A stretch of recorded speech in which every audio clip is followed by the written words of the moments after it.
It's baseline. So, number one, I don't give a fuck about politics. I'm not a politician. I'm a guy who cares and has a lot of energy and loves people. Ask yourself this question.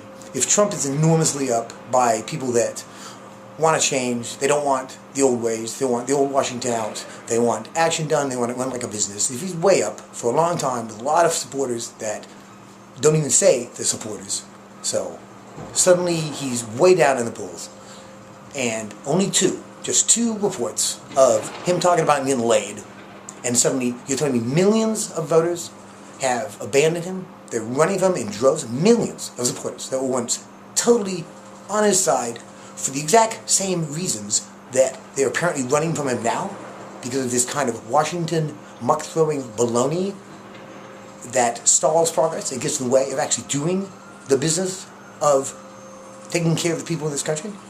You're telling me there's two simple things. A man that has absolutely no signature on any policy, any background, whereas Clinton has legacy of history, how she acts, how she behaves, what she is as a politician. We know everything about her that we can.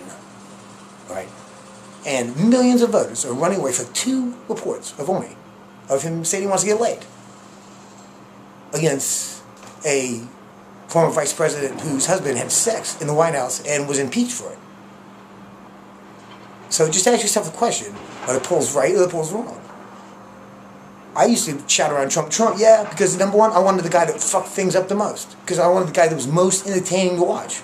Because nothing's going to change. Nothing. You know it. It'll be the same fucking thing no matter what, because people are too lazy to make that kind of progress, which is good, natural, which is why we're still around after the Cold War.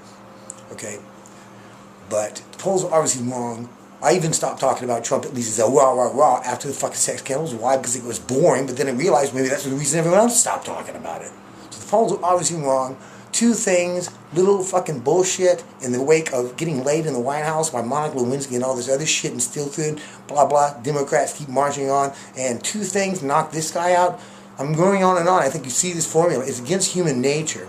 So all I'm going to say for the rest of this fucking thing, except Daniel for District 5 Supervisor, San Francisco. I love you guys. Worry about this stuff. That's misinformation. It's impossible. Baseline.